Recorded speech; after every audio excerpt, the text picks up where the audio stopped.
evening, folks, and welcome to Garbage Theater. Tonight's installment, Iron Eagle. I'm your host, Chase, with my co-hosts, Blake and John. Oi. Hey. Let's get this shit show on the road. Okay, I'm just gonna, Top Gun included, I'm sorry, but Air Force movies are boring.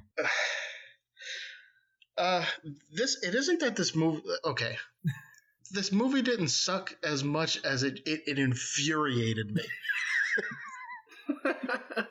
We're coming in hot this episode, folks. Like, it was just everything that's shitty about 80s movies is in this movie. So, though I've never seen this movie, I've seen this goddamn movie. Yeah, you could guess what was happening the whole way through. Well, kinda, but I mean it. And like I said. We were discussing this through text earlier today, but while it did exactly what you thought it was going to do, when I realized what it was, this isn't what I thought it was going to be. I thought this was going to be a movie about, adults, not the Goonies, basically. This movie was preposterous. Yes. It's like it's all that stuff, but I liked it though. Like, you liked it? Yeah. Well, because I like the 80s movies. Like, I like this dumb bullshit. So, it's a dumb, ridiculous movie, but it's that fun sort of kid wish fulfillment that you get from the Goonies or Monster Squad, but with a dash of American imperialism. Okay, I'm going to say this again. Goddamn wish. I'm going to say this again. How dare you compare this to things like Goonies and Monster Squad? Those things had good things in it. This was just bland, bleh, white bread 80s movie. Like, I almost wish they wouldn't have moved the release date because they didn't want to compete with Top Gun. Just let the massacre happen. Yeah. This movie, it must have been a success because they made 3 sequels to it. That don't mean shit. And what's hilarious, I was looking at them because they're all up on Prime. What's hilarious is the third one is called the final one. And then there's one more. There's one where Chappie has to lead a bunch of kids in ancient airplanes on some kind of mission. I think that's the fourth one. I think that's the one that they just had to do because the idea really was funny. Too good. Yeah. I don't know, man. I genuinely liked it. I bought into the relationship, the Chappie and Doug relationship. I really liked it. I thought it was genuinely sweet. I don't know. This is a desert heat contender for me. What? I'm serious. Well, you're not going to have that seconded. That's for damn sure. You can let go of that dream right now. Needless to say, I think Blake and I are going to have some things to say about this movie. That dream's going to be hung in 3 days, and there ain't shit you can do about it.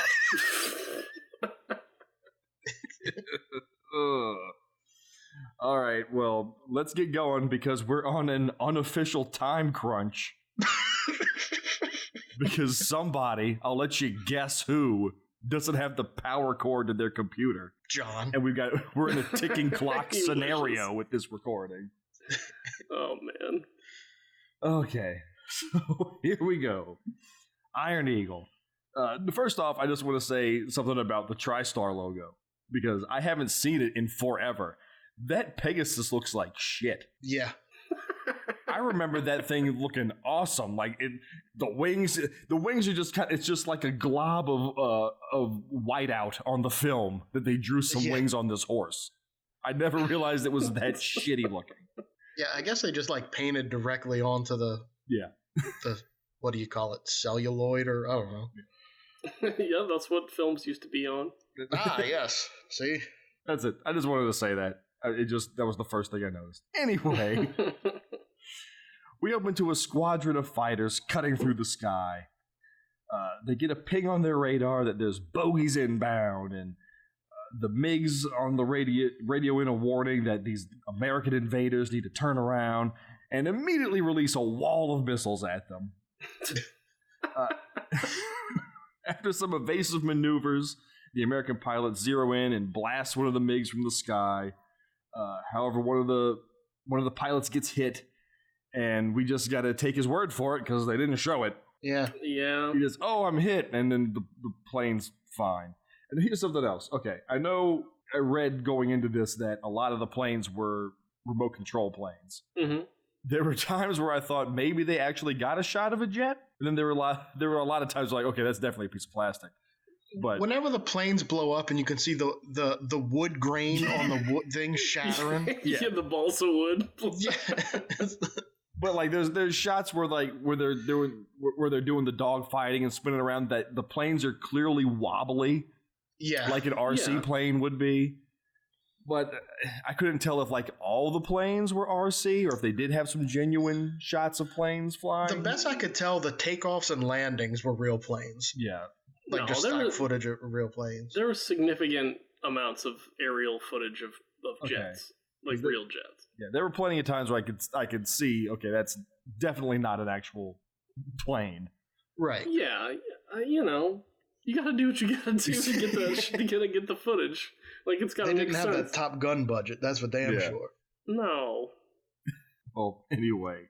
Yeah, Scientology wasn't backing this thing. No. So the hit pilot turns around and heads back to base, leaving his partner to take on the rest of the MiGs. He blasts one apart, and it's, as Blake said, very unspectacular. They just kind of pressurized air inside of a balsa wood model, and it just splinters away. Yeah, it's there's weird. No fire. There's no nothing. Sometimes the planes would blow up and there'd be fire, and sometimes there'd be no fire. As if the Hulk jumped through it or something. Yeah. So it's almost as if these planes aren't real. The four remaining MiGs surround him and all fire their machine guns. And the pilot kind of just gyrates as if he's being shot. He just, and then the jet spirals out of control, yet completely intact, not smoking, not flames, nothing. And then the film cuts to the next scene with a pitiful explosion sound in the background. Cut to Doug, our hero and 12-year-old of the movie, repairing a cassette tape. He's got to be at least 16. He's a child. They're all children. I'm just going to say, from here on out, it's all children. Picture the Rugrats doing all this shit. My wife also enraged me whenever I told her we're watching Iron Eagle, and she had seen it, and she was talking about how cute this guy was. So, just an added layer of fury. You got to get the ladies in the seats, man. Yeah. Well, so Doug's repairing a cassette tape in his room, and his room's got all kinds of Air Force posters everywhere and whatnot. It's clear he's into the Air Force. He tries to get his brother Matt to get his ass moving, but he's talking to a girl on the phone. He's pretending he's a junior. He heads out, and his mom's dressing the daughter, and they're setting up that it's going to be his graduation time and proms that night. But he's waiting on a letter coming into the mail to find out if he's gotten to the Air Force Academy or not. So he goes and hops in his car and installs his portable cassette deck rig that he has. That's going to be a thing throughout this entire movie. Right. And kicks up the tunes while he drives like a crazy person through this military base that they live on. And this is just the beginning of them showing that the United States Air Force is just a bunch of inept jackasses. Yes. They're completely ineffectual. I guarantee you, if you were to drive your car like that, even close to a military base, they'd stop you.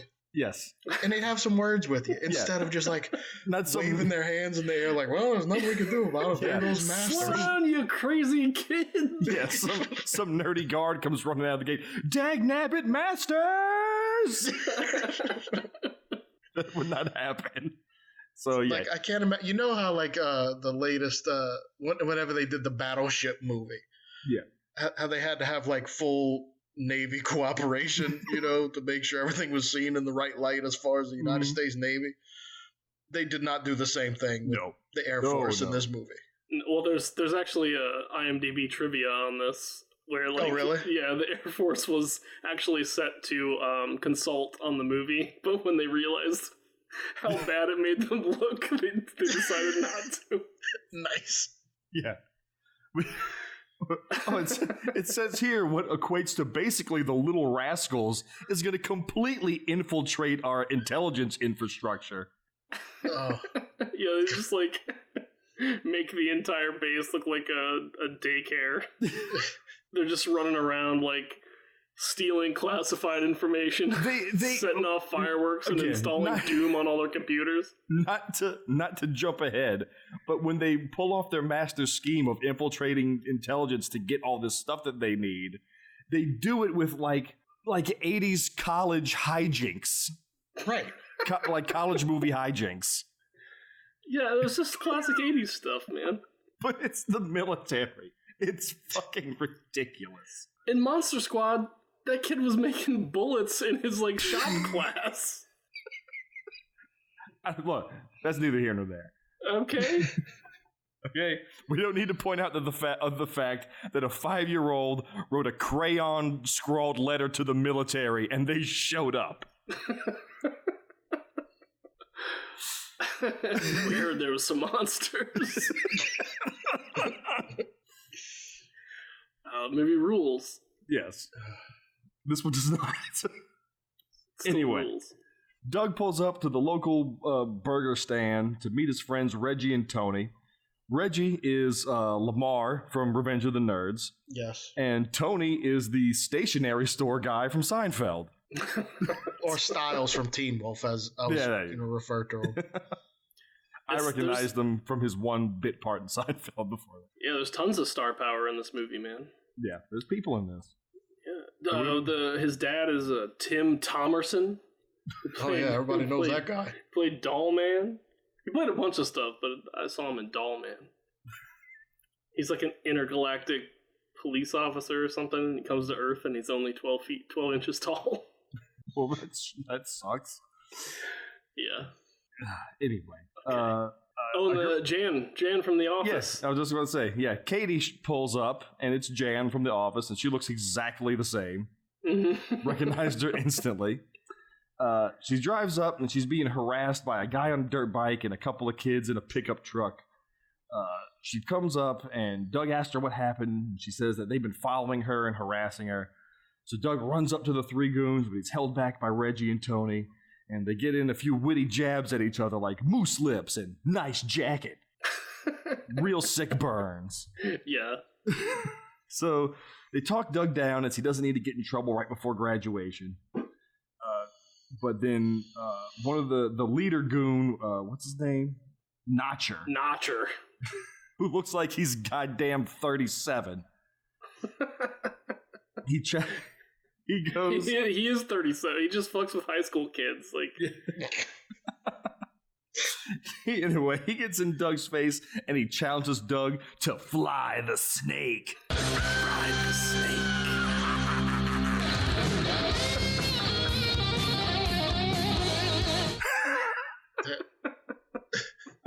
The anger was building already for me. But Reggie tells him not to because of what happened to Jimmy Branson. Oh no, something happened to Jimmy. Matt runs What'd you do to Jimmy? Matt runs up out of nowhere with the letter that Doug's been waiting for. We open it up. Rejected. Sorry, Doug. He crumbles it up, throws Dear it away. Doug, fuck you. Love the Air Force. He crumples it up, throws it away. Reggie and Tony say that it's not surprising considering Doug's subterranean GPA. But then Notcher picks up the letter and goes to the burger joint's intercom and announces Doug's rejection to the academy to everybody there, and humiliating him.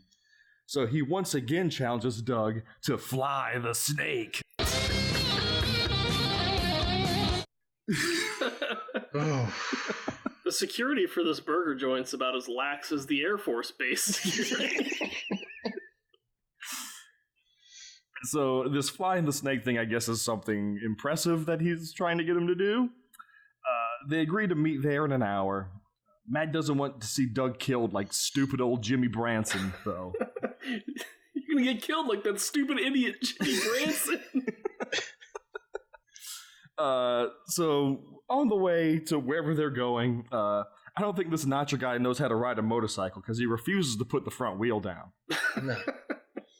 There's 2 wheels there. Yeah. Wheelies all day. They arrive at this airfield. So at this point, I'm guessing, they're going to do some plane flying. And, okay, I'll buy into that. But again, these are children. Yeah. Doug approaches his plane, and it's being worked on by Louis Gossett Jr. He tells him that he's prepping it to fly the snake. Okay, that's the last time I'm doing that. He's got to prep it to fly the snake so he doesn't get killed by like that dumbass Jimmy Branson. Reggie then lays out the rules of the snake, and apparently Doug can take any path through the mountains he wants, but he has to remain at no more than 50 feet off the ground. Meanwhile, Notcher is going to ride his dirt bike through the main road. So this is a race of dirt bike versus Cessna. Yeah. Now that you've established the rules, can I go into my fucking rant about this goddamn race? Why? Because I despised every bit of this. It infuriated me so much. Like I was angry at this movie. Like more than I've been angry at anything we've watched. My goodness. Elaborate. Okay. First off, the whole reason he's gonna do the stupid race is because he doesn't want to fight Notcher. Mm-hmm. And I'm assuming it's because he doesn't want to mess up his chances of getting into college, which that's already gone. Fight him. just hit him.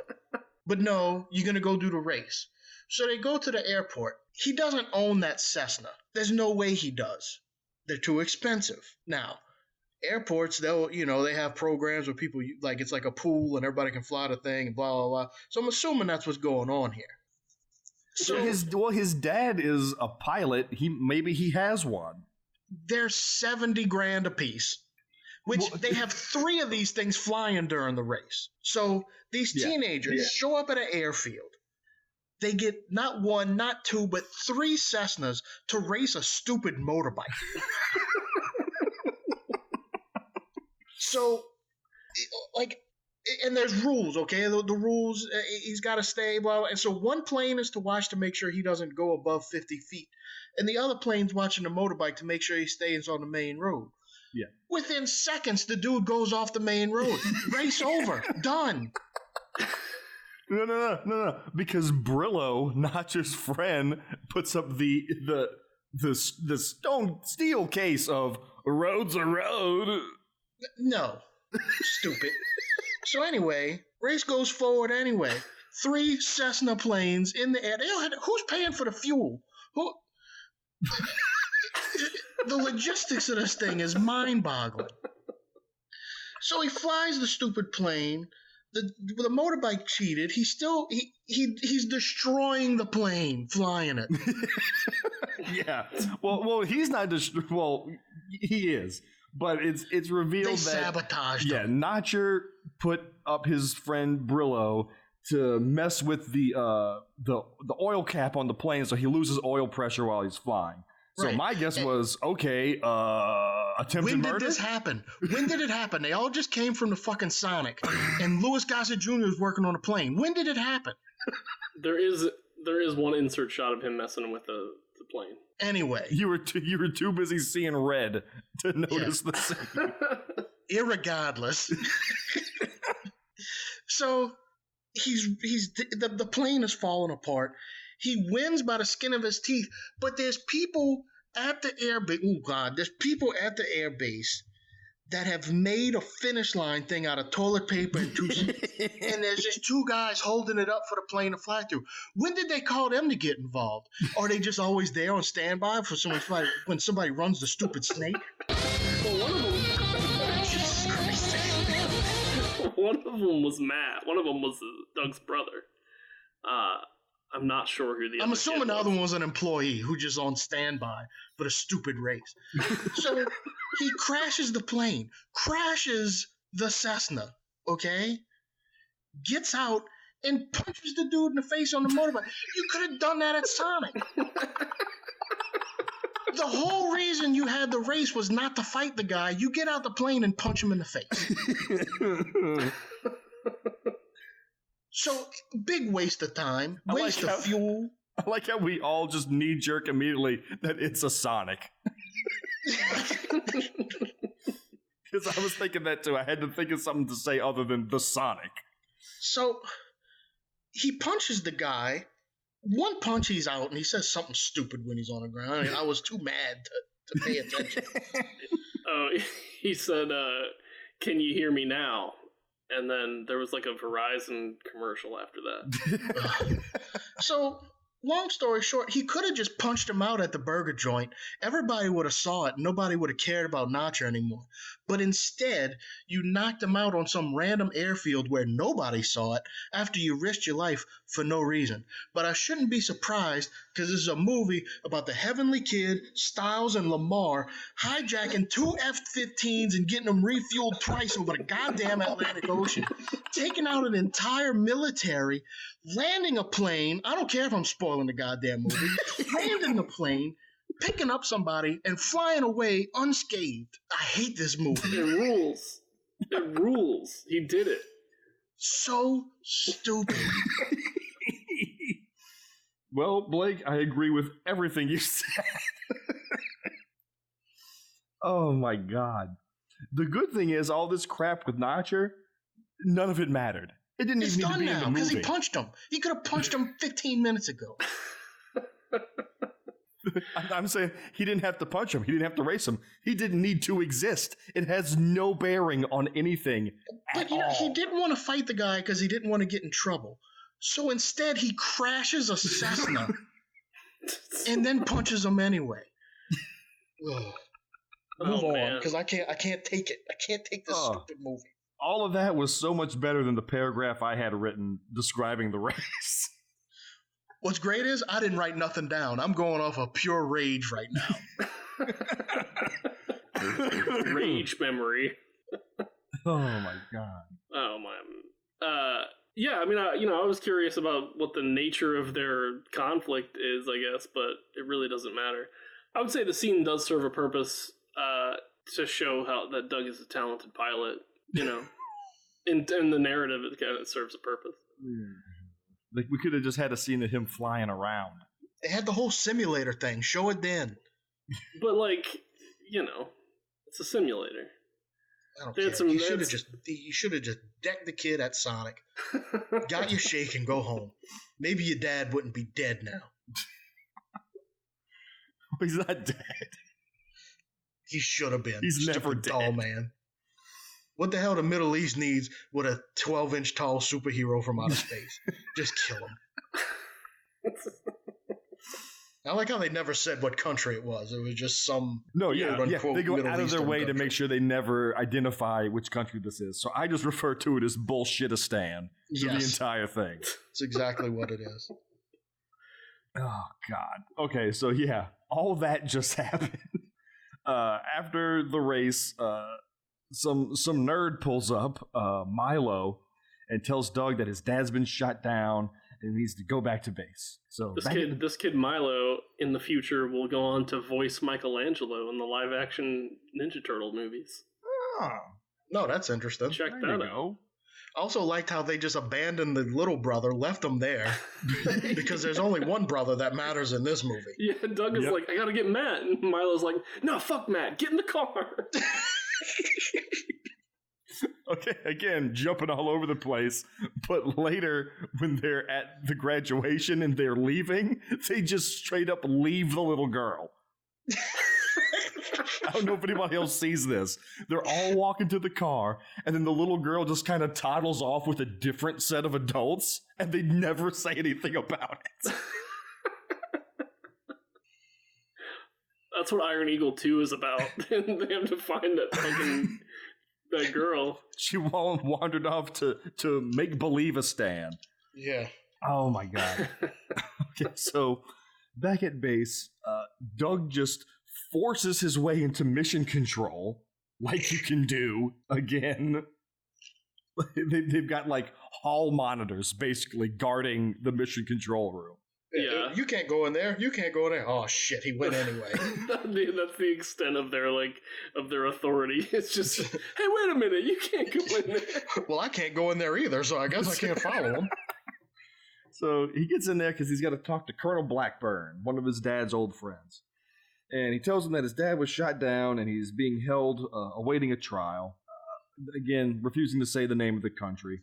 They tried to request to bring in a carrier to position off the coast to kind of pressure them to release his dad, but it was rejected. Because, again, the military is inept at everything. It's all red tape and hall monitors.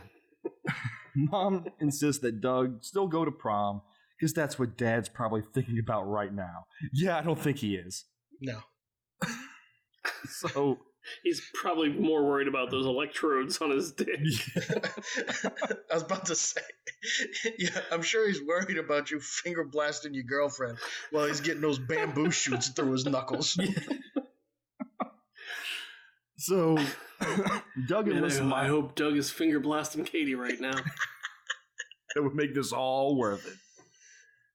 So, Doug enlists Milo to find out what he can because Milo's dad works in intelligence. Cut to Bullshitistan, where Doug's dad's being held. He gives his statement, and he's warned that the American military has been, warned time and again about violating their airspace, and that they will have satisfaction. Who are you? And also, anytime we cut to Bullshitistan, we're only there for 15, 20 seconds tops. Yeah, until the movie actually takes place there. There's only like 2 scenes before the climax of the film. Yeah, every time we go back, I have literally 1 sentence describing what it is, and then we're back stateside. One thing that I do want to mention, they don't want to give us any clues as to what it is. We don't want to get in trouble with anybody. What was he? A colonel or something? Yeah, the leader. The minister. The minister. Yes. The minister mentions that he's a pilot also. And yes. I was like, fuck yeah. I was so down for this movie to end with him getting in a plane. With him being like the boss plane. Yeah. And I was like, this is going to be awesome. This is going to be anticlimactic is what this is going to be. Spoiler alert. Yeah. So, cut to prom, where this year the theme is stupid. Reggie and his date are boinging around this dance floor while the entire school watches. Just these 2 assholes dancing. I think that guy, whoever played Lamar in Revenge of the Nerds, he must have had in his contract for every movie that he has to dance. Yeah, name me a movie that he's in that he doesn't dance. Well, I know of 2 movies he was in, Nerds and this, and he dances in both, so you're right. Thank you. I kept thinking about RJ and No Retreat, No Surrender. Yeah. I was like, man, why they always gotta have the black kid good at dancing? Because it was the 80s. Anyway. Yeah, so kind of, it's the 80s. Milo rushes in and grabs Doug. He tells him that they've already held the trial for his dad and found him guilty, and that there's no plans to go in and get him back. So Doug checks in with the colonel the next day, and still nothing's planned. So he then drives over to the flight simulator to let out some steam, and they let him in, and he easily takes out simulated MiG after MiG, and it's probably because of his sweet, sweet tunes. Hell yeah, dude. We didn't mention the soundtrack yet. Soundtrack is killer. He has fitted. His cassette player is on like this Mad Max leg brace that he attaches anytime he goes into anything. Yeah, it rules. No, it doesn't. No, it doesn't. It rules. Doesn't. And then we only find out that the simulator was in easy mode the whole fucking time. Yeah. Because as soon as they bring up the difficulty, he gets smoked. Yeah. So yeah, he tries too fancy of a move, gets taken out. Louis Gossett Jr.'s there, and he gives him the what for. We find out that he's actually a colonel, and he just fixes planes for the shits and giggles of it. He tells Doug that he knows that the military can take care of it, it's just that they move too goddamn slow. And Doug starts asking if he could plan the mission, and Doug then starts convincing him that if they could just steal a goddamn jet, they could do the mission on their own. I'm just like, a little bit of treason. And this is not where this movie's going, surely. See, as soon as he said that, I said, "There's no way." That's like the logistics of getting a plane, and like I hadn't seen the movie yet, and I'm like, I mean, they're gonna have to fuel the thing. How are they gonna get it over there? My first thought was, okay, unless Bullshitistan is on the other side of Wisconsin, right? They're not getting this there without refueling multiple times. How are they going to pull this off? In the most asinine way possible. So, through unclear means. The means are unclear. Through convenient means. Basically through shenanigans. It is shenanigans. So, from here, he tells the colonel that he doesn't give a shit. He doesn't give a shit, and Louis Gossett Jr. jumps down his throat for telling him that. He says, I've been around for people dying on my watch all the time. I give a shit more than you know. And tells him that what you need to do is just be with your family and stay right goddamn here. So, hard cut to graduation. With Doug just sitting there looking dejected. He can only daydream about back with his dad. This confused the hell out of me. Because at first I thought he was daydreaming about himself being a fighter pilot. Because it's him in a jet flying around. But then they land and him and his dad get out of the jet. So, okay, well, his dad's sneaking him up and flying him around in the jet so that he can see what it's like. Yeah, something tells me the Air Force wouldn't be cool with such a thing. He's letting his son fly the jet. He's sneaking his son onto a military base and letting at this point in time, I don't know, a 9-year-old fly a fucking F-16? I mean, you know how much that one of them things costs? It was like $1 billion. Yeah, I mean, you can't even land a Cessna. I'm going to let my toddler take it for a ride. Jesus Christ. So they land and they get out, and like one of the other military guys comes up to his dad and like starts questioning him, and there's this child standing next to him in a full flight suit, and nobody questions it. They salute him. Who is this doe-eyed baby standing next to you? This is my co-pilot. God damn it. So here's where they're walking back to the car after the graduation, and the daughter just wanders off with a different family, and nobody bats an eye. And I thought that was fantastic. The only thing I can figure is obviously the mom knew she was about to tell the boy some bad news and figured the daughter couldn't handle it and told like another family, take her over there while I tell my sons that their dad is dead meat.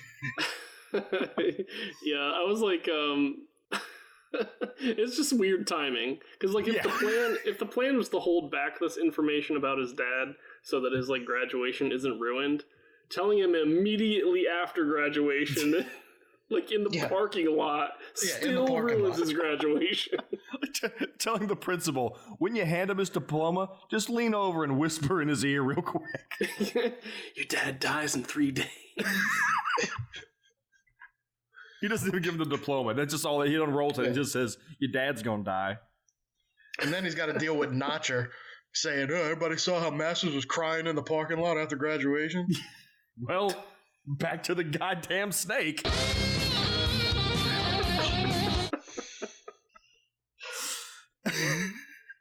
So, yeah, thanks, Mom. Doug then tells Matt to round up all the Eagles and meet at their clubhouse at 7. The clubhouse. They are children. They could have called it the Eagle's Nest. That is a missed opportunity.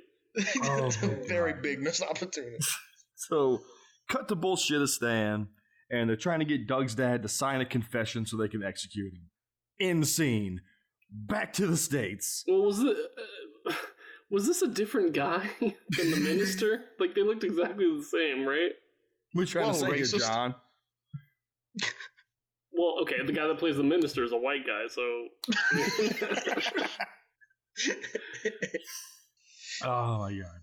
Okay, so but like why do they need to get a confession? They've already tried him, found him guilty, and sentenced him to death in 3 days. Because they needed a scene in Bullshitistan. Yeah. don't get it either. Again, this is a bad movie. Yeah, but it's kind of fun though. Back at the Eagles clubhouse, Jesus Christ, they formulate a plan like the friggin' Goonies to save Doug's dad. Milo goes to infiltrate the intelligence office, and that's when the Twisted Sister kicks in. So, yeah, I was like, oh, Chase is going to be hype now. That's the one part I enjoyed. The best part of the movie. The end. But unfortunately, for it to be the best part of the movie, you have to close your eyes and just listen to the music. Yeah. There's too much talking in their montages in this movie, though. So, yeah, cue the 80s college movie hijinks montage as these children just embarrass the U.S. military left and right. Doug then goes to the colonel with their formulated plan, and they set up into Colonel's shack and start going over maps and info. And he's already started on the plan. Yeah. Like he shows up there with his plan, like hoping to convince him, and like he convinced them already to start. He went to work. He went straight to work. So we get back-to-back montages as we cue to James Brown, and then we do a little montage of just Chappie and Doug going over maps and such. I was wondering, like, so Chappie lives in a trailer. Yes. And not just a trailer, but a shitty trailer. He lives in a shitty trailer. So he's a colonel. They go somewhere and wind up in this giant, dingy warehouse that he owns also adjacent somewhere. Yeah. It's right next door to Johnny Six Toes' shack. It reeks of cigarettes and whiskey. Yeah, so they go into the warehouse montage. They then say that, okay, we need to think about this a little harder. So they up the montage by now that they're running, they're doing the Rocky thing, running around while they're thinking about things and going over maps. He's in the shower. They go to Slappy's Italian Bistro. What's up with that? So Chappie then reveals that he's going to join Doug on the mission. So it's not just going to be one 5-year-old taking on bullshit to stand alone. Okay, again, you're talking about a retired colonel is just going to risk it all and follow these teenagers. Yep. Are we supposed to believe that? Is like Chappie's got nothing what's going happening on here? They're the best damn team he's ever seen. God. Well, yeah, because later on we see every team he's been a part of is dead. He has a bad track record of killing children. It's all caught up in their schemes. Oh my God. They all died never in thought just I would like a commissary raid. Like, of all the ways to describe this heist or scheme or whatever you want to call it, and I never thought I would ever have to use the word that my parents use, but it's a cockamamie scheme. It really is. So the great part is, okay, they need 2 F-16s to pull this off. Mm-hmm. So you would think, well, Louis Gossett Jr. being this retired colonel, he's going to have the connections to somehow get these. No. He leaves it up to the children to secure the F-16s. Not just 2 F-16s. 2 fully loaded F-16s. Yes. One of them carrying the Hades bomb, for Christ's sake. Everybody knows how hard that is to get. And like I said before, 2 in-air refuelings with nobody noticing. Mm-hmm. This movie is horseshit. They noticed. That red paint on that Hades bomb ain't cheap. They had a flight plan and everything. I know, but okay, why? Like, no, there's no oversight. Like, nobody say, why we got 2 F-16s flying? No one double checked anything. So where are these 2 guys going fully loaded?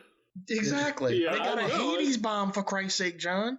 All it took was a spilled slushy to pull all this shit off. During the montage, like Milo just hits like F11 on a computer and fucks it all up. Yes.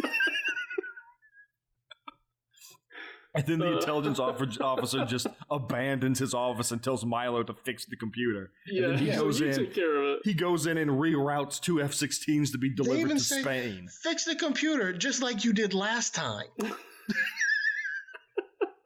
He's the IT for all of the U.S. military. Jesus Christ. The Like, girls... at least try to make this somewhat believable. But see, this is what made me realize whenever you hear people say, oh, 80s movies are great. No, there's like 5 good 80s movies and the rest of them are fucking shit like this. It's a fantasy. It's like, come on. No, a fantasy is riding a luck dragon and taking out your bullies. This is bullshit. Yeah. You keep comparing it to things like Monster Squad. I'll give you 5 things that this movie was lacking that Monster Squad had that made it better. 1, Dracula. 2, Frankenstein. 3, Wolfman, Mummy, Gillman. That's why that movie was awesome.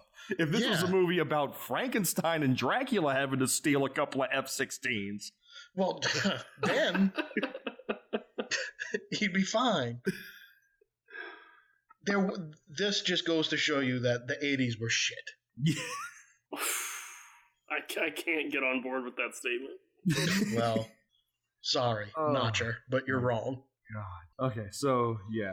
Chappie tells Doug to get the F-16s so that they can train, but then he says, I want to take you up and train you on some live targets. But first, we need to cut back to Bullshitistan for 30 seconds as they're beating Doug's dad, but he still won't sign the papers. All right, check in good. Let's go back to the children. Back on the base, Chappie and Doug get past all the MPs to fly a training jet just by kind of walking past them. Can I talk about the training? Yeah. Okay. So I bring Doug up because he says he has to prove himself to that he would make this mission. So he has a series of targets set up.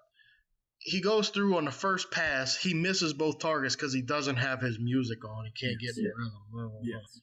So he puts his music on, and he hits a couple targets. And Louis Gossett Jr. says, okay, you ready? That's all it takes. That was it. So, it's a 50-50 shot. He didn't prove anything. Give him his music, it's 100%. Any current or ex-Air Force listeners out there, please write in and confirm with us that all you had to do was hit 2 targets and you're good to go. Now listen, okay, so I was looking at the Amazon reviews for this.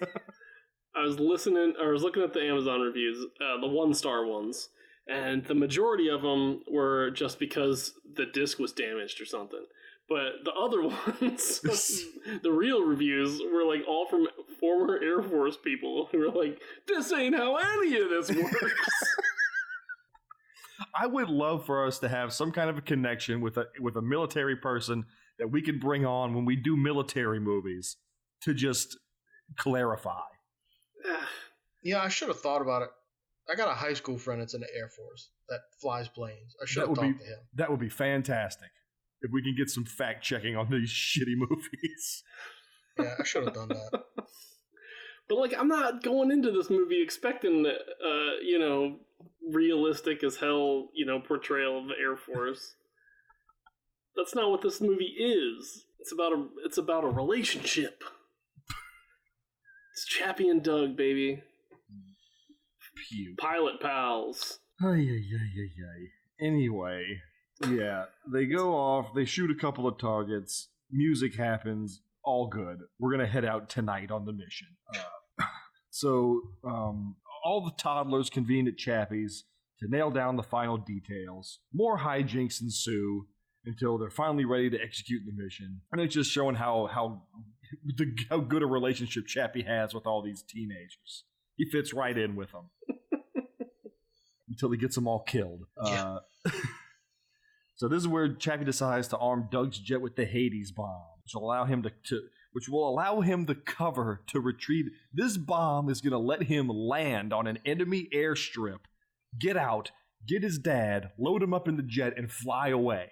This one bomb is going to allow this. Yeah, so in my head, I'm thinking fucking Iron Man Jericho bomb. Yeah. And it was nothing like that. No, it's essentially a Molotov cocktail. with fire that can with flames that can execute like suplexes. Yeah. We'll get to that. Jesus fire was magic. So, back to bullshitistan for a second. The minister orders that the American be given his final meal before execution. Had to get that out of the way. Very important. Like, I don't think that's a worldwide thing. I think that's just like a U.S. penitentiary thing. Yeah. A final meal. Yeah, like, I doubt that somebody's like a POW saying, my final meal, please. Give a shit. Oh, God. So, back at Chappie's, Doug watches TV when Chappie decides to teach him a lesson about war. He gives Doug this book with all the dead children he's met over the years. And he says that he never wanted to be a part of killing kids again. And that's why it took me so long to come around to help you. Asshole, it took you a day. Actually less, because you were already working on the plan when Doug showed up. You couldn't wait to kill some more kids. Well, normally he accepts right away. He was bored. Why else would he be messing with the dude's fucking gas mixture and shit so he could beat the goddamn snake? He wants the snake. Maybe like Notcher's been picking on him too. Which, by the way, I forgot. Amazon did the legwork for me, because whenever he was messing with the fuel mixture, like the first thing that popped in my head was find out if that's how you'd mess with the fuel mixture in a Cessna plane. And so I had that like wrote down, like figure that out, and then I was just going through the trivia section on the movie, and it had it in there that you mess with the fuel mixture inside the cockpit, where he was at underneath the hood of the plane. You could only check the oil. Thank you, Amazon. Where was I? Okay. Everybody's about to die.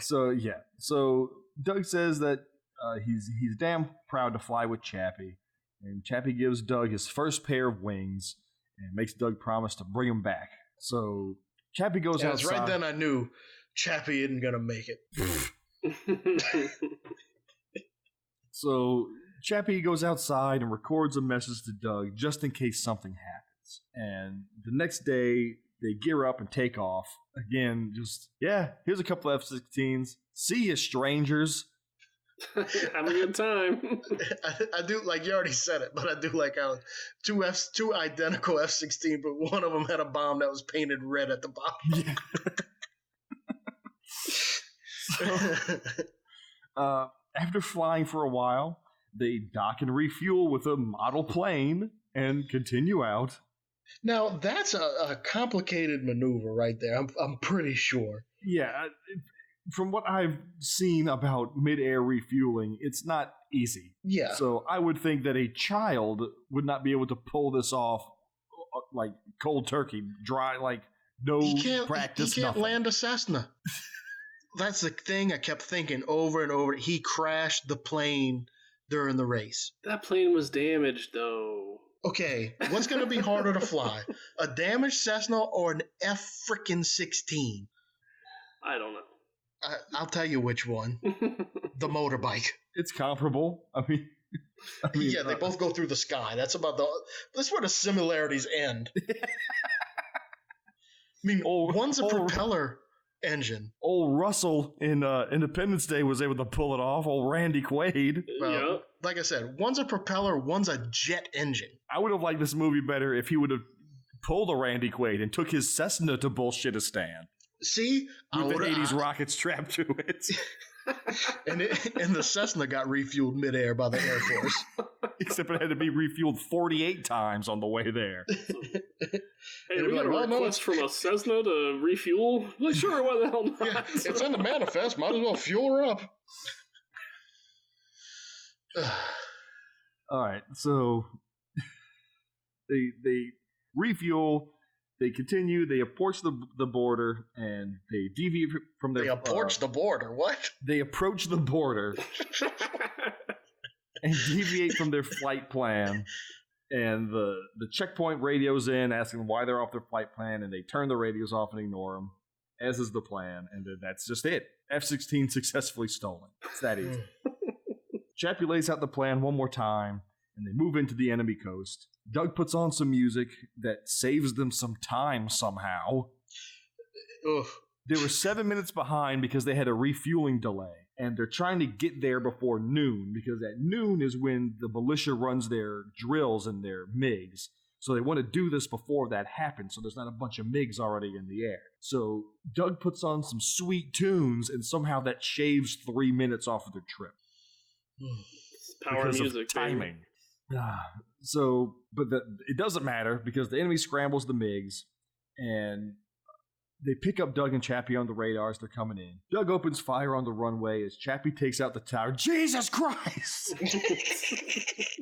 Chappie shoots a building with a machine gun, and it blows up as if it was constructed out of TNT.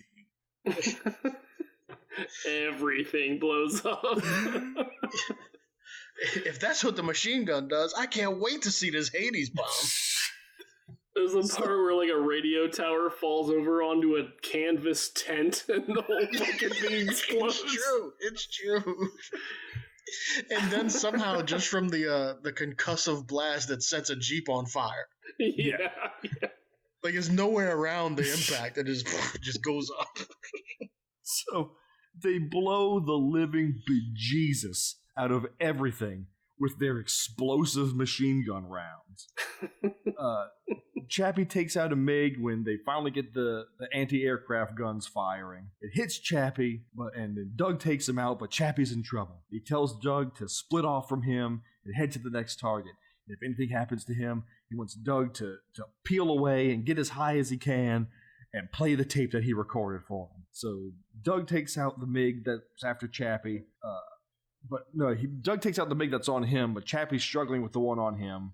He does manage to circle out and take it out before his turbines fail. He calls out for Mayday and tells Doug to play the tape, and there's an explosion off screen, and Chappie's dead. I'm sure he isn't. So this movie can't even get that part right. Doug plays the tape, and I swear to God, Chappie quotes a Stan Bush song to motivate Doug into continuing the mission. He tells him that he has the touch and he has the power. Yes. So it would have been better if he told Doug to play the tape and he just played it and fucking You Got the Touch just started playing. That would have been great. That would have saved the movie for me. You know what also would have been great? Whenever he was standing outside of his trailer and he started recording the message, if some of that would have been in the message you listened to. Oh, you mean this message that's like Louis Gossett Jr. was just narrating the movie as he watched it? Didn't seem believable that he recorded it days ago? It was the analog version of fucking Obi-Wan telling Luke to shoot in the fucking, the whatever it is, the hole. Shoot the hole. Shoot the hole, Luke. Luke, shoot that hole. What was it? Some type of vent. I don't know. Yeah. God damn it. Womp rat.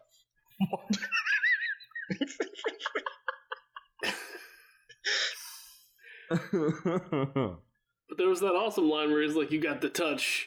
It's down where you keep your guts, boy." Oh my God. So the minister then calls for the airstrip to be repaired and these American pigs to be blown out of the sky. I don't understand how they claim to be able to repair the airstrip in an hour. You know how? By sweeping it, apparently, because that's all they're doing. Like, you'd have to assume that the airstrip is concrete. So if it was damaged, that means the concrete was broken. Right. Yeah. So to repair it, you'd have to lay down new concrete. Nope, it's just dirt. We just got to sweep it level again. Well, maybe. Because when asshole is on the radio with other asshole at the airstrip, there's like 6 soldiers behind him, and all they're doing is sweeping. God, this fucking movie. So Doug makes a beeline for where they're keeping his dad, And Chappie keeps talking to Doug through the tape or the force, whichever it is, giving him a play-by-play of exactly what to do, even though he's not there. And he recorded this, 2 days ago. Yeah. Doug flies in and easily takes out everything in sight. He sends a message to the minister and gives instructions on how to release his dad. They stall, so Doug decides he's going to go blow up their oil refinery. And he blows the whole place to shit with a single bomb. They finally move Doug's dad out, but with a nefarious plan behind it. And the minister orders them to finish the airstrip faster. Sweep faster, damn it. So here's the thing. Their whole plan hinges on this foreign government to put the one prisoner they have, the only chip they got in the game, to put it into a Jeep and put it at the end of a runway. That's what this whole plan hinges on. What happens if they'd have said, no? What is he going to do? Fly home? Well, he said he was going to blow up 5 strategic targets. Yeah, there's 5 strategic targets he's going to take out if they don't release his dad. And then he took out the oil refinery, which apparently was worth, $100 million or some shit that he said? Yeah. I don't know. I don't think that a colonel in the Air Force would sign off on a plan that hinged on a man getting in a Jeep halfway across the globe. Not only did it happen, but it happening at the right time, at the specific time. Blake, it seems like you have no faith in the logic of this movie. I don't. Yeah. This movie, it is everything that's wrong with movies. I feel like your disbelief's not being suspended. I honestly thought I'm going to watch this movie and I'm going to like it. Because I always heard people talk about Iron Eagle when I was a kid. Hey, you saw an Iron Eagle? And I never saw it. I don't know why I never saw it, but I always heard people talk about it. And now I realize I just had stupid friends. Oh, man. So... I definitely feel like this is the kind of movie, though, that if you saw as a kid, you'd probably have feelings about it. I'd probably be bored to tears, just like I was when I watched Top Gun. This isn't entertaining to me. Watching jets fly around and shoot at each other just doesn't do it. Okay. It's boring. I'm sorry. It's boring. How old were we when this came out? What year is this? This was 86. We were 3. Yeah. I was 4. You were 4? Yeah. A quick side note about Top Gun, though. When my parents rented Top Gun when it came out in the video store, the video store, we all watched it together.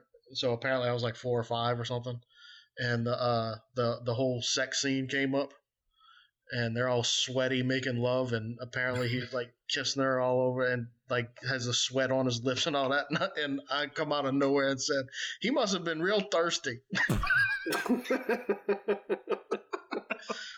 See, I was made for this shit. I was already adding my commentary back then. All right. Where was I?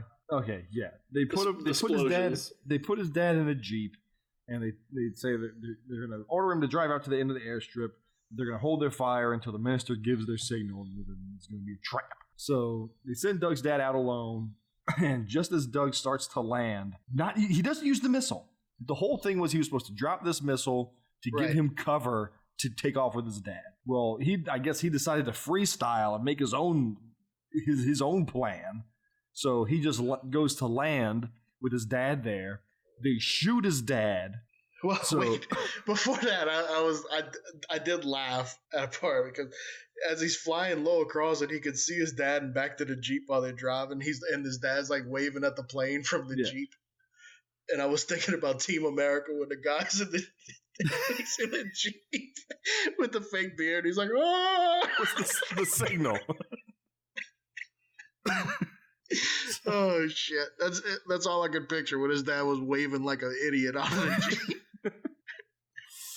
So they shoot his dad as he starts to land. So his dad drops down. Now Doug's on the warpath, and he dodges missile after missile and blows everything to hell. Doug then arms the Hades missile finally and drops it on the runway and just kind of farts out a little wall of fire, and that's it. He lands on the other side of it, and his dad slowly gets up. So the bullshit Astanis try to drive their jeeps through the wall of fire, but it flips their jeeps, apparently. It's impossible. Yeah. And after watching 2 jeeps get flipped over by this wall of flames, they send in a motorbike with a fucking motorcycle. With a sidecar. And there's just a dude in the sidecar just shooting blindly through the flames. Just catching on fire. They drive through the flames, and the fire rips the guy out of the sidecar and throws him across the airfield. That's the Hades bomb for you. Usually I would laugh at such a thing, but I was just mad. If you're going to do that, make him go through first. And then say, oh, well, maybe we should send a Jeep in. But why is that even on the battlefield? This isn't 1934. Send everything we got. Yeah, the sidecar too. Next is a guy on a unicycle. Load up my motorbike with the Hades sidecar. Jesus Christ. Where's my Nickelodeon moon shoes? I'll jump over it. Why was it there? Send the skateboard core. Shit. So then they send in an armored truck, which miraculously makes it through, only for Doug to shoot a missile up its ass as soon as it crosses through the fire. So that was pretty good. They take off, and some more. They don't show how they take off, because by now this runway is littered with Jeeps and trucks and sidecars. You know he didn't have the room to take off. Oh my god. So yeah, he spun around and went the other way somehow while the fire held off everybody else. Ay. So more MiGs show up, and this is where the minister orders the most heavily armed MiG needs to land right now. And here it comes. Hell yeah. So Doug loops around to engage with the MiGs, and he takes them all out, and then the boss MiG appears. His health bar is he's got 3 health bars, dude. It's another MiG, but it's like 8 times the size of a regular MiG. And it shoots little glowing red dots in all directions. It's like a metal slug. So, Doug ducks the minister's onslaught. The minister has like his own special like helmet, and like it's all different. It's all like fancy for him. Of course he does. It's fucking ridiculous. That's why this shit rules. It's so stupid. So, he ducks the minister's onslaught and loops around behind him, and then he shoots the minister with a missile, and it's over. That's it. It's the most anticlimactic. It's the most anticlimactic. He just gets behind him and shoots the missile, and the minister goes, "No!" and then he blows up. So goddamn stupid. So more MiGs show up. I'm so ready for this movie to end at this point. But then a squadron of American jets show up out of nowhere, and they get the MiGs to back off, and they decide that they're going to escort them to the Rammstein base in Germany. So, which that did make me happy. I was like, oh yeah, something good came out of this, and I'll listen to a whole album after the movie. So, Doug plays the part of the tape meant for his dad. When did he? Good God. He didn't tell him that. He didn't tell him that there was a special part on there for his dad. Now, what if the whole Jeep at the end of the runway didn't pan out, and he would have been flying back home, and then he had to listen to the message to his dad that wasn't there, who's now dead? It would have been a bummer. A big old bummer. So, Chappie then recounts the entire movie for Colonel Masters while they're flying back. In Germany, Doug's reunited with Chappie, having survived his crash. He ejected and landed on a Egyptian trawler or some bullshit. Said he dog paddled for a little while. So Doug's worried that they're about to be thrown in jail for very obvious reasons. Like John said, for treason. For treason. Yeah, but the board is all there. The military board, they said that they could put him away for 25 years. because we can't let it out that a bunch of children bamboozled the military. Yeah. In actuality, they could have hung him just like his dad for treason. So what did they do? They basically make Doug to pinky swear not to say anything, and then we'll let him go. Yeah, they said they didn't want the Air Force to be embarrassed. Wrapped up in a nice little bow. They shouldn't have put this movie out then. Back stateside, they arrive and they're greeted as heroes. And the news reports that the whole incident has been deemed classified, and they don't know what happened, other than they got Colonel Masters back. They everyone's getting off the plane, and the news reporter is like, "Oh, there's Colonel Chappie. He helped plan the rescue. And there's Doug Masters, the son of the dude. I don't know what the fuck he's doing there." Yeah, like no news reporter actually does. Yeah. So Katie, Reggie, and Tony all greet Doug as he arrives. They give Chappie his very own Eagles jacket, and Chappie tells Doug to keep his wings, and this farce of a movie finally goddamn ends. Yeah, it was a pretty good one. No, not at all. I'm telling you now, this is worst of the worst. You guys have lost all of your whimsy. It's not worst of the worst, but it was not good by any means. It's worst of the worst, and as far as whimsy, I'm all for it. This didn't contain any.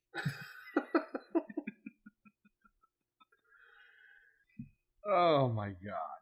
Well, Jason, if you're listening, I hope this is what you were expecting was going to happen. You enraged Blake, you confused me, and you delighted John. That's a pretty good outcome, honestly. I was about to say, that's pretty, I guess that's what you would hope for, really. Yeah. All in all, I think it made for good entertainment. It did, but goddamn, I was so mad watching this movie. And this is one that I actually watched in sections. And one time, it was not involuntary, but as soon as I was done watching the race thing, I just turned everything off. I was like, I can't right now. I can't handle this. I did have trouble getting into it at first. I think all told, it took me like 7 different sittings to watch the movie. Wow. To watch like the first half hour, and then I settled in. Let's get these goddamn questions out the way that I ain't going to get any of them right. And I'm really concerned about the questions this week. Yeah, I mean, I had to latch on to some pretty I just have a feeling it's going to be all the stupid jargon that they were talking. Like, god damn. I don't think I have any. I only have one jargon question, and that's it. Okay. So, okay, here we go. We'll get the jargon one out of the way first. In the beginning of the movie, when the MiGs are coming in on Doug's dad and his friend, what direction are they coming from, as the military does with the whole clock thing? The clock? Yeah. Which o'clock are they coming from? Oh, I thought they were coming in from a direction. They're coming in from an o'clock. All right, well, then that would be... All right, I guess I'm going to have to guess. Okay. Question 2. When Doug is leaving his room in the beginning of the movie, he turns off his stereo. Next to the stereo, there's a trophy. What adornment is on top of the trophy? What's the little thing on top of the trophy? What kind of trophy is it, I guess? God damn it, dude. Jesus. What are you doing to me? All right. Question number 3. I'll give you a little bit of an easier one. What logo is on Chappie's baseball cap? I actually know that one. Yeah, me too. There we go. Yeah. Question number 4. After Doug picks up his dad, they go through their inventory of arsenal. I knew this was coming. How many rounds are left of the machine gun? Okay, hold on. He asked how much left twice. The first or the second time. I didn't realize he asked it twice. Is it when he first gets in the plane or after they have a dogfight? I'm pretty sure it's right when they first got in the plane. Fuck, because I don't know that one. I know a roundabout. Because they got in, they took off, and he really went over what they had left. See, damn it! I even rewound it a couple times, and I couldn't find where he said it, and I was like, oh well. Okay. And question number 5. During the snake, after the oil pressure goes, Reggie warns Doug that he's approaching the spot where dumbass Jimmy Brenson, whatever his name was, died. What was the landmark where he died? All right. Good enough. God. Question number 1. What o'clock were the MiGs coming in at? 10. 9? It was 10. Damn. Question number 2. What kind of trophy was next to Doug's stereo? A baseball trophy. Bowling? Oh, if you would have just thought a little bit about what this movie's competition featured for their sporting event. Volleyball? It was a volleyball trophy. They had volleyball in this movie? No, I'm saying. Top Gun. Top Gun had a volleyball. Oh. Question number 3. Pennzoil, move on. We both got it. Pennzoil? Okay, smart ass. Question number 4. How many rounds were left? It's in the 200 range. I'm saying 224. I guess I didn't realize he asked twice also, so I have 30. That's what he asked for the second time. Yeah. Yeah, it wasn't the second time. He had 244 rounds. Damn, I was so close. And the final question, where did Jimmy What's-His-Face eat it?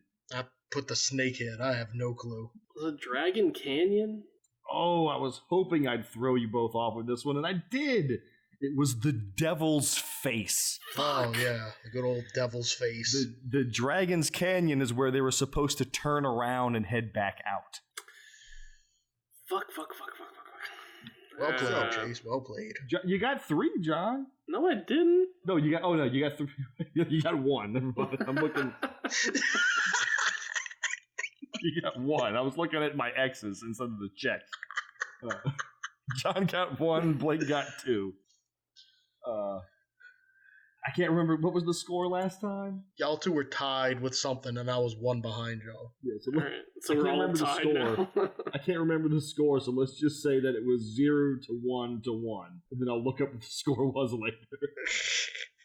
So Blake's got 2. John technically has 2, and I've got 1. And I'll find out what it actually is later. But now Blake and John are tied. Yeah. With me trailing by 1. So Yeah, still anybody's game. It's not a high score. No. Oh my god. So there we go. That's that. Moving on. Coming attractions. What do we got? Blake? Wait, it's my turn? Right? Yeah, it's your turn. No way. I didn't think it was my turn. God. You sure? Yeah. Right? I think it's John's turn. No, it's John's turn. Yeah. We watched Were Rooster last. Yeah. It's your turn, John. Oh, man. I'm about to say, I'm pretty sure that... Do we need to take a station break? A reprieve? No, I got something. Okay. All right. Let's check out The Warrior and the Sorceress from 1984. It's 3.5 stars on Amazon, 4 out of 10 on IMDb, an hour and 17 minutes. Directed by John Broderick, starring David Carradine. Oh. Maria Jeez, we're back to the Sokas. Carradine well. Yeah. And Luke Askew.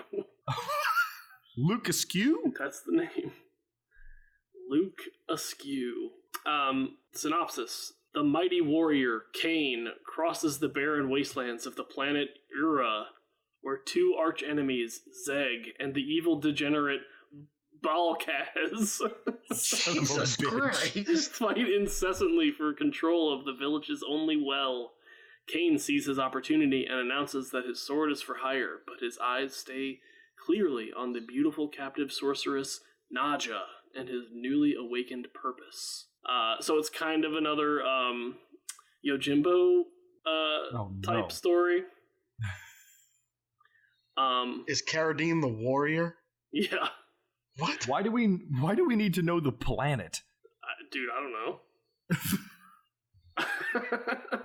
I mean, in Conan, all that's bullshit. We don't need to know what planet he's on. Unless there's going to be other planets involved. Leave it out. Let me see, what do I have? Okay, I got a couple of reviews. One is, if Conan the Barbarian and A Fistful of Dollars had a deformed baby in an alley and then they abandoned it in a trash can. This film is not rated, and if given the task to do so, I would rate it stupid. Yay. Woo! I mean, the fantasy ones are, well, I don't know. We did watch Gunan. Yeah. I don't know if I'm just going to say the fantasy ones are usually pretty good. I don't know. We'll find out. It could be a gem. Could be. It could be. We'll find out. I got a good feeling about it. I think it's going to be okay. It's generic enough to like it should be fine. It's got the better Carradine in it. So one of the good ones. We don't have to worry about another lycanthrope where it's just totally unbelievable that this character is who he is. Right. All right. There we go. Yep. It's on Amazon. So. Well, on that note, I'd like to thank everybody that's been listening. If you could drop us a review on iTunes, we would so very much appreciate that. You can find us online at facebook.com/garbagetheater and on Instagram at garbage_theater. If you have a movie pick, send it our way. We'll watch it. We watched this one, even though some of us hated it. Still did it. Send it to us on any of our social channels. You can email us directly at garbagetheaterpodcast@gmail.com. And on that note, any last thoughts on Iron Eagle? No, nothing. Like that's nothing. Yeah, I mean, not really. Not really. I know I'm not going to convince you guys about this movie, so No, I won't bother trying. No, it's gone. Yeah. It's gone. But I do want to apologize for my dog, like, wheezing her ass off through the whole last episode. I thought it was hilarious. Yeah, that weird sound that you hear in the background occasionally is my dog coughing. So. Like the whole time Sorry I was about listening, I just thought John's transformation is nearly complete. Yeah, that's the thing. I can't always hear it on my end, so it's not until the final mix where it's there. And I'll get it out if I can. But I kind of left some of it in for comedic effect because of what happened with the dog. Yeah. I didn't hear any of it when we were recording. I don't know, man, I'm like extra sensitive to it because I know it's there, you know. Well, it's all right. Things happen. We're not a professional run. We were critiquing a movie called Night of the Were-Rooster. It's okay if your dog was in the room. Oh, and also, I need to apologize about the audio technicality at the beginning where a part of our Vivaldi intro theme was left at a weird spot. Not even a weird spot, an unfortunate spot, because it was right when we were criticizing the audio of the movie that we had an audio fuck up in the podcast. Yeah. Yikes. So, yeah, I apologize. Yeah. It's startling, actually, because it comes on loud. It happens. I will make sure that doesn't happen. Although this episode's going to have a lot of this in it. So who knows? Who knows? I might blow some people's speakers out with this episode. Oh, yeah. So on that note, we will see you all next time when we watch The Warrior and the Sorceress. We'll see you then.